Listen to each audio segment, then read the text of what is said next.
now return to the Transformers. Hello and welcome back to Wreck and Rule. My name is Brian. Today, I'm going to take a look at two expansions for the Transformers deck building game by Renegade Game Studios. Both Infiltration Protocol and Dawn of the Dinobots were available for early sale at Gen Con this year.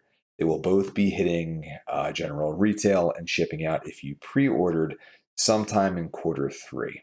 In addition to that, at some point in the next few weeks, I believe that the Decepticon version of the base game called Rising Darkness should also be available. So if you've not yet pre-ordered that, it would be a good idea. This way you get the promo for free without having to pay anything additional for it at a later time.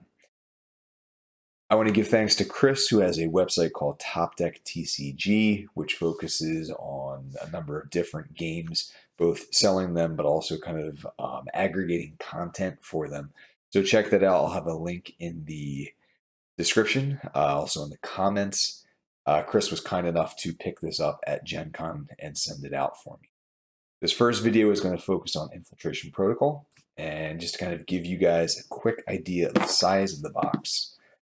This is the size in relation to the base game, so a little bit smaller than the base game. And then Dawn of the Dinobots is the same size of that as well. And you get those other two boxes out of the way and just kind of take a quick look at the box itself. So taking a look here, a very cool shot of some of the wreckers. We have Cup, we have Perceptor, we have Springer, and then we have Bludgeon over here, we have Onslaught, and we also have Sixshot looming in the background. Taking a look here on the side, we have a shot of Cup and Perceptor. And then taking a look at the other side, we have Sky Shadow or Black Shadow, depending on which version of the universe we're taking a look at. We have Onslaught, we have Sixshot, and then we have on the back here just some information about what is in the box itself. So from here, I've kind of already pre-opened this and sort of through it a little bit. I'm just going to show you guys what is in the box and kind of talk about it a little bit. Let's talk first about the rulebook. So a couple of things to note here. First up is that, again, with the Decepticon base set not available yet, we do have playable Decepticon characters now. Not Perceptor, though. But essentially, the rulebook here gives you a way to play them if you only have the Autobot base set, but it seems by reading this that there are Decepticon-specific starter cards compared to the Autobot-specific ones. So you might not get the full experience if you kind of go into this. And again, within the next couple of weeks, that Decepticon set should begin shipping, so these should be kind of like fully able to be played as they're meant to be played. But in the meantime, if you somehow get your hands on this set here, you're going to have a way to play them if you really want to. A few other quick things of note here. So this section goes into if you want to use cards in the main deck that were released in expansions, the basic idea is that you want to keep the numbers of each different type of card. So for example, technology cards, maneuver cards, sites, allies, you want to keep the same number as that base game. So I believe, if I'm not mistaken, that there were like 16 maneuvers, for example. So if you decide to use maneuvers from this expansion, you want to pull out some of those core maneuver cards and replace them. You also want to kind of keep the cost the same. So if you want to add in, say, like a 4-cost maneuver, you would want to take out a 4-cost maneuver from the base game set of cards that go into the main deck. It also points out we're going to get some Phase 6er bosses. They are sort of equivalent to a level 3 Decepticon boss, but they're also more difficult than they are. In addition, you have a new way of playing the game called the Infiltration Phase Variant. There's rules of how to set it up and how to play it, but the basic idea is that you take out schemes and then kind of like reading between the lines. I think that in the Decepticon starter, Like Autobots, I think, have initiatives which you're trying to thwart.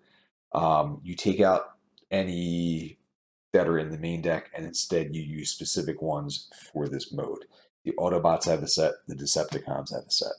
If you are familiar with the first run of the IDW comics, where Simon Furman was the initial writer, there are different like phases of how the Decepticons go in, like recon a planet, and then start to kind of from there like influence the inhabitants, and then like full blown going to destruction, which is when the Phase 6 Decepticons come in and just destroy everything, right? So again, it gives you setup information for all of that, which I will allow you guys to read on your own at some point whenever it is available on the website. In addition to that, there is a team versus team mode where you can play with Autobot characters versus Decepticon characters, either go 1v1 or 2v2. In addition to that, there is a way of playing one versus many, where you have 2 to 3 players up against a single player on the other side. It talks about characters that have multiple different alt modes. So in this box, you're going to have Springer and also Sixshot. The idea is that you're able to change between modes in whichever order you want. You can go alt to alt. You can go alt 1 to bot, alt 2 to bot. It's up to you how you want to do it. And then obviously Sixshot has 6 different modes that he can go into. And there's also a new damage card, explains it here, but also the card itself explains it. The idea is rather than having damage cards face up, like in the core game, you would shuffle these into the deck and then you would put them face down. And then, of course, there are clarifications for cards specifically in this expansion. And you also have kind of a chart here that tells you, depending on what mode you are playing, what type of main deck cards you would want to include there, which is helpful. Okay, and from here, let's take a look at the characters that are available in this set. Begin with the Autobots. So first up, we have Perceptor, and here's his alt mode. So each time you move onto a space, you may peek at the card in that space and either flip it, face up, or leave it. If you are ambushed, you may convert after it resolves. When battling, adversaries at -2 power, which is different than most Transformers characters we've seen so far, where it's -1, but I guess as a microscope that you're not really going to be attacking very well. I do like the fluff here, basically, where he's kind of like closely examining the space that he's on. So that's pretty neat. And if we flip over to his bot mode, his inherent ability is cards you own with no printed range have +2 range. And then for his 1 cost Energon ability, peek at any card in the matrix, then you may flip it face up. And his 2 cost Energon ability, non-basic cards you control with printed range of 1 or more have +1 power. Which with his fluff as a sniper in the Wrecker's comic books, pretty neat that he's focused on hitting things from range. Next up, take a look at Cup. So here in his alt mode, let me try to fix the glare. Other Autobot characters in your space avoid ambushes. When you gain 1 damage or more, 1+ damage from an ambush, draw 1 card. And you can see down bottom, he's got that -1 power when battling adversaries. We flip over. His inherent ability is at the start of the turn, you may discard 1 card and then draw 1 card. I like maybe with him being experienced, with him being veteran soldier, the idea is that he's able to fish and find those cards that he wants to see a little bit more. His 1 cost Energon ability, destroy 1 card in your discard pile. 2 cost, target card has +2 power. Which again, that top one there, he's able to kind of thin his deck a little bit to start to get the cards that you really want to see consistently. And then finally, we have Springer. Now, the way that triple changers work is, so you've got his robot mode side right there. And then when you flip him to alt, it says here to choose one of his 2 alt modes and place it face up on top of his car. So like the idea is when you flip him, either you are going to the car mode or you are going to the helicopter mode is the basic idea. Okay, so here, just take a quick look. You are able to start in either alt mode. It's up to you. So if you discard a card, you're able to convert, and then typical -1 power when you are battling. Tree move is pretty good. I think RC was the only other character in the base game that had that ability. So the fact that you're able to get rid of a card in order to flip is pretty neat. It's copter mode, 2 movement and flight. Again, flight allows you to move diagonally. So the next card you play this turn has +1 range. And then his bot mode here, his inherent ability, each Autobot you play during your turn has +1 move. Autobots in your hand have block. So you are able to use any Autobot robot that you have in your hand to block attacks, which seems helpful. I guess, a record leader, they are known for having high casualties. So I guess the idea is that they're kind of jumping in front to take the shot for you. His 1 cost Energon ability gives you +1 power, but you can only use it when you're battling, so you can't use it to buy cards. And then his 2 cost Energon ability is to gain 1 Autobot robot in your space. So if you have like a 5 cost Autobot robot like Optimus Prime, I think Ironhide and Ratchet are the other 5 cost in that base set. To get them for 2 Energon could be a pretty good deal.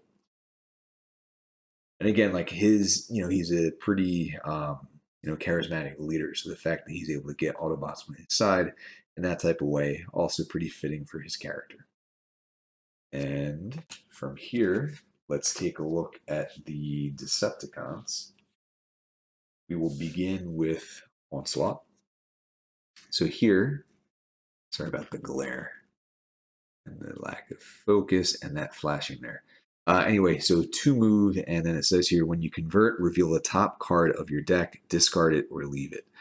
As a military vehicle with a giant honking cannon on the roof right there, he does not suffer the -1 power that many other alt modes do. We flip over, and his inherent ability says, the first time you play a card with cost 5 or more this turn, draw 1 card. Each Combaticon you play has +2 power.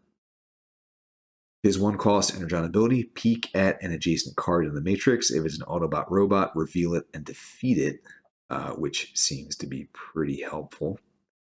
And then 2 cost Energon ability, flip a card in your space face down, then flip an adjacent card face up.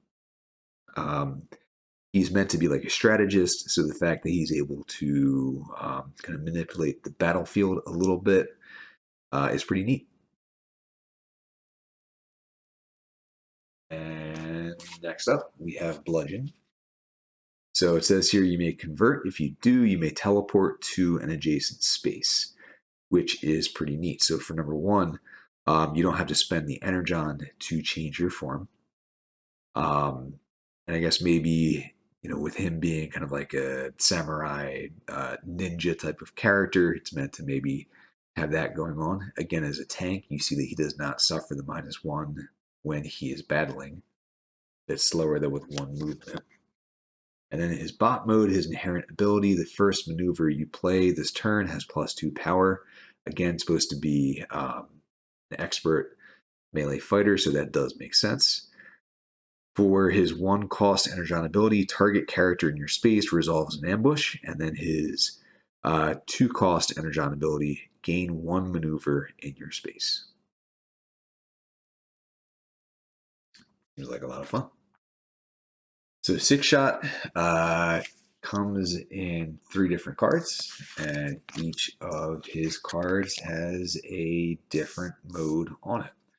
So let's kind of dig right into it, and we will flip his bot mode upside down. We'll get to that last. Okay, so we begin with his Winged Wolf mode. He has Flight, which again allows you to move diagonally. Cards you control have +1 range. I think that's his tank mode. First time you are ambushed during your turn, avoid it.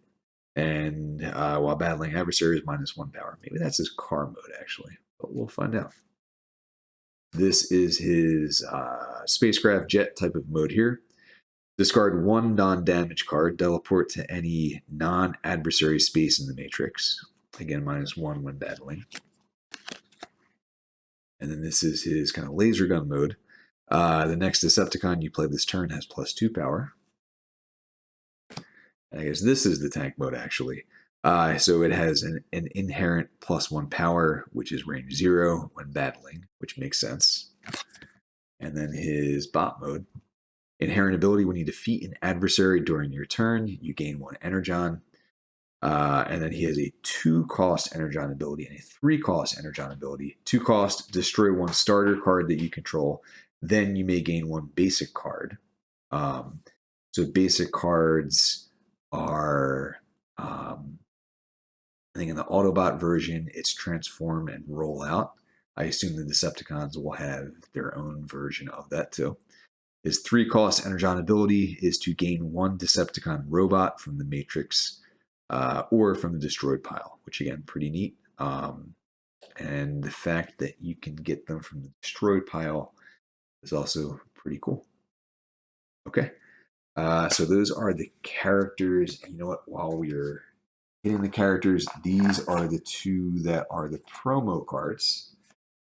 We'll keep rolling with the Decepticon. So we have Skywarp here. He has Flight, and it says when you would convert, you may teleport to any space in the Matrix instead.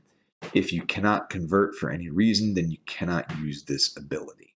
So again, it's got a teleportation going on there. In his bot mode, his inherent ability, which seems like it's hard for you to read there, says the first time you play a starter during your turn, you may flip an adjacent card face up. 1-cost Energon ability, destroy 1 card in your hand, then you may convert. 2-cost Energon ability, target player discards their hand and draws an equal amount -1. And our final character, we have Ultra Magnus. So the first time you convert to bot mode this turn, you draw a card, and with his giant missile launchers there, he does not suffer the typical Autobot -1 power when battling. So bot mode says each time you activate an Energon ability on a card that you control, that card has +1 power. 1-cost Energon ability, put 1 robot in your space into your vault. This is not defeating it. So I guess could help you to get rid of problematic cards. It could also help you get a bunch of points if they're high value. Could also deny them to other players. 2-cost Energon ability, destroy 1 robot in your vault to gain power equal to its printed cost, and that's at range 0. All right, we're going to take a look at the main deck cards next. And let's take a look at the main deck cards as well. So these are the ones that specifically are not focused on or related to the Infiltration Phase Variant. First up, we have a new type of damage, so TCOG Jam. And essentially the basic idea is that you're not able to hurt. You have 5 copies of this, and the basic idea is that these get shuffled in with the other damage cards. And rather than being face up like they were when you played the base game, the entire damage deck would go face down after you shuffle them together. So when you do take damage, you don't know what you're going to get. Unlike the damage in the base game, this does go into your discard pile when you get it, so it gets shuffled back into your deck and then eventually ends up in your hand, and then you have to play it. Because of the glare and focus issues, it's going to kind of like summarize the cards basically. You have 2 copies of a Pretender Shell, and the idea is you're able to avoid ambushes, you're able to not take damage, and it can also be a block. Pretty helpful. You have 2 copies of the High Voltage Electric Cannon, so the basic idea is that you are able to take damage to get more power. You have an Orbital Bounce, which allows you to have flight and block as well. Again, 2 copies of that. You have 2 copies of Kill Shot, which allows you, after you confront So after you confront a boss, although I guess there are cards that also make typical battles against robots into confrontations as well. But anyway, after after you resolve assist, you can still play this in order to eke out a little bit more power if you need it. You have two new relics. We have the Onyx Triptych, which allow you to choose from 3 different effects. You also have a talisman out there. You have a new Decepticon scheme, and then if you are playing as Decepticons, the equivalent that you would see is an Autobot initiative. And I think it's worth noting that the first one that at least I've seen is, of course, Wreck and Rule. You have a new co-op scheme.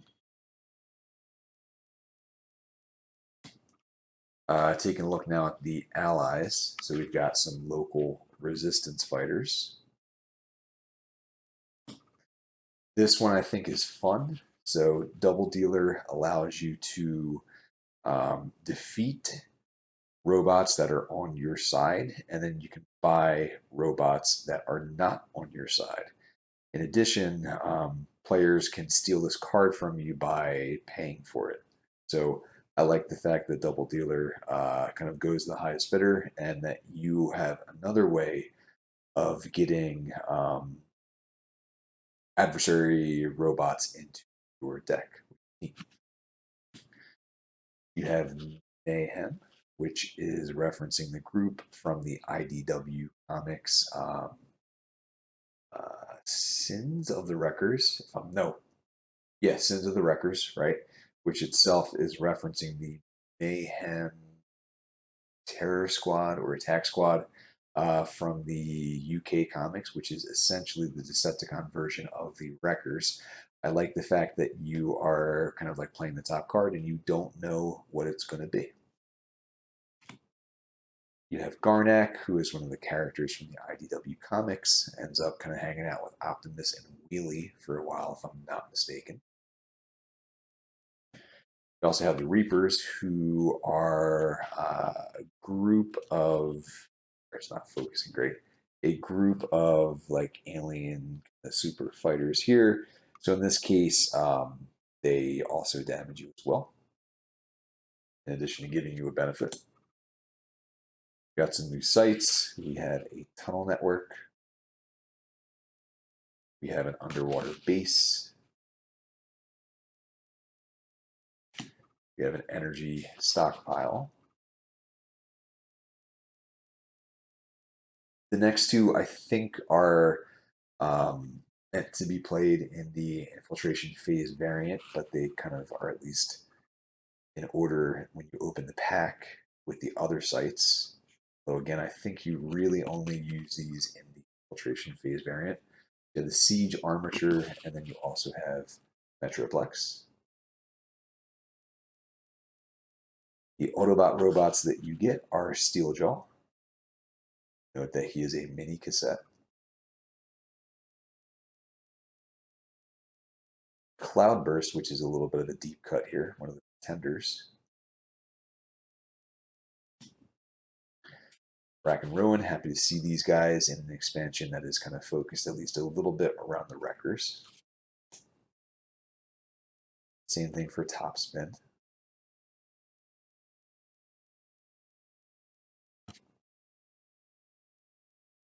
Like how his ability kind of relates to the blanking on what he and Twin Twist were, but like they automatically transformed. So I like the fact that you have the chance to convert and flip. You have Springer here, of course. Decepticon robots, you have Carnivac. You have Swindle, who is, of course, a Combaticon.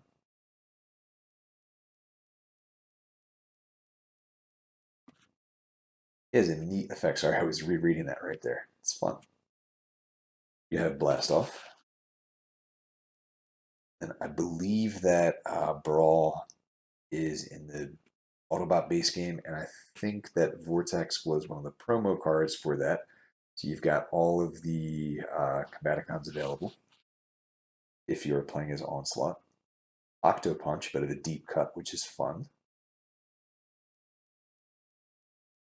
Like to see Stranglehold in there as well. You have Bludgeon. For Decepticon bosses, level 1 you have Brawl. Level 2 you have Thundercracker. Level 3 you have Thunderwing. For Autobot bosses, because again, you have the ability to play as Decepticons now. Level 1 we have Roadbuster. Level 2 we have Brawlside. Level 3 we have Impactor. Nice to see, and I like the choice of art from the comics there. Next up, we're going to take a look at the cards that are specifically connected to the Infiltration Phase Variant, but I guess before we get there, we'll take a look at the Phase 6er cards, which again can be substituted in for a level 3 boss. We have Black Shadow. Note how I think most level 3 bosses, if not all that we've seen so far, are 10, but these guys are 12, so they're a little bit harder to defeat. You also have Sixshot, and what's neat about Sixshot is that at the start of turn, you draw the top card of the Sixshot deck. So he pops out as a boss. There are different cards that will show you what he does. Each one, of course, corresponding to a different. So there's his bot mode, tank mode, spaceship mode, gun mode, winged wolf mode, and off-road vehicle mode. Of course, you're asking where's Overlord, and he is one of the promo main deck cards that are in the pack. Again, the promo pack. Check him out there again, like the choice of him, kind of like starting to stand up from his throne on Garrus 9. Last Stand of the Wreckers.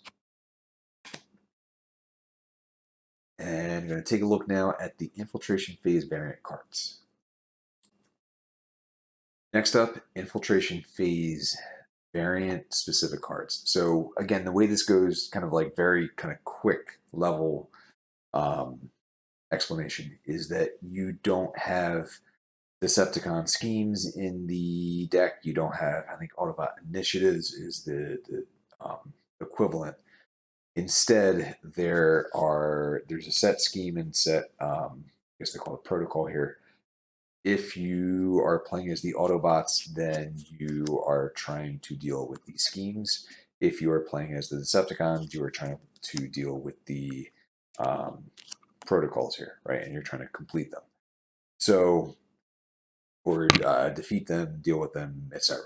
So the way it goes is at the beginning of your turn, if whatever side you are using, if the top card of that deck is face down, you flip it face up, right? And then as you, in this case, if you thwart this scheme, it would go into your vault, and then you don't reveal this until the next player's start of their turn, right? Anyway, so if you are only playing as Autobots, then you only have the schemes out there. If you are only playing with Decepticons, then you only have protocols out there. If you are doing kind of like a team v team or one versus many, where you've got both factions being used, then both are out there. And I guess we'll take a look at the schemes first. So again, these are if you are playing as Autobots, or if you have Autobots out there, right? I'm just going to kind of like show each one of these off. And again, the idea is these correspond to, in the initial IDW run of the comic. These are like the different phases the Decepticons go through as they are attempting to conquer a planet. Phase 3. Sorry, that was a little blurry. This is Phase 4. So it focuses on the card, but it's not going to do that. So Phase 5 brings in the Siege Armature, which again, right, is here, one of the sites. So you have to deal with that. And then to complete Phase 6, you need to defeat a Phase 6er.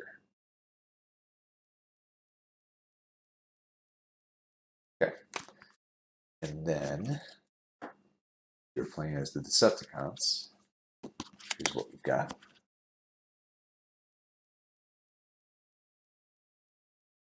Again, I'll let you read.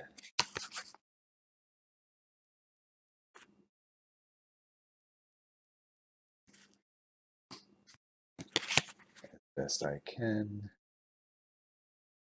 Because it wants to focus on my thumbs.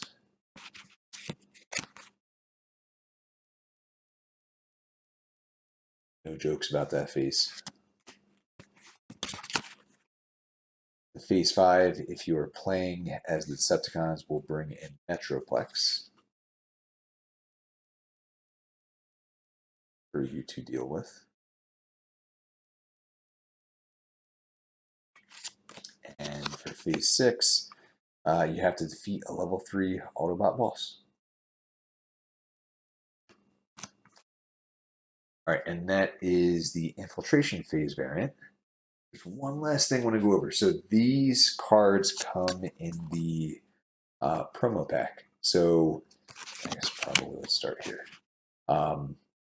This is sort of like a little mini variant that you can add into the game. So there's been a prison break at the Garrus 9 Prison Detention and Rehabilitation Facility.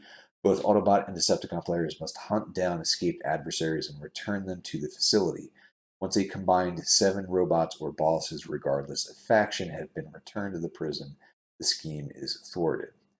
It is a special faction-neutral scheme that can be included in any mode of play and works with both Autobots and Decepticons. However, it is not intended to use when playing the Infiltration Phase Variant. Right, so again, don't use it if you're playing the mode that I just showed. So set up right there, randomly shuffle this card into the main deck, like any scheme or initiative. But if you want to be a little bit more thematic, then follow the steps. Use Overlord as your level 3 boss. If you're playing with Autobots, if you're playing with Decepticons, use Impactor. Again, if you've not read Last Stand of the Wreckers, go and read that. After shuffling all your stacks, place Garrus 9 Prison Break on top of stack 2 before you combine them. So here you treat the card like a boss for purposes of placement in the matrix, destroying cards in any conditions. If all bosses are defeated, the game does not end if this scheme has not been thwarted. Here, specifically, whoops, did I slide it out of the image? So again, the scheme, boss, and it is special. Treat like a boss until thwarted. Ongoing effect, you cannot enter this space while an adversary is in the matrix. You pay 2 more power to defeat robots. To thwart it, you have to contribute 7 robots and or bosses from your vault. For each one you contribute, gain 1. If a robot you contribute was defeated this turn, gain 2 VP instead. And then here, when you thwart the scheme, you gain 1 non-adversary robot from under this if there are any, and then you have to destroy the rest. Okay, initial impressions without having played any of this yet. This seems really neat. I like the fact that it kind of introduces a couple of different modes or kind of like modular pieces that you can put into the game. Just by buying this one thing, you have added more bosses that you can play with. There is a full new mode that you can play. If you get the promo pack, you've got the Garrus 9 like mini variant mode that you can play in there too. Seems neat for $30 MSRP. I think that this is a good call, especially if you pre-order and you get the bonus pack for free. If you don't pre-order, I think they usually have it for like $5 on the Renegade Games website. Which again, to get Overlord, to get two more characters, to get like a new little mini mode, definitely seems worth it to me. So I'm excited to give this a try, maybe even with the rest of the crew. Stay tuned because the next video is going to do a similar overview of the Dawn of the Dinobots expansion. Thank you, Wreck and Rule, and see you next time.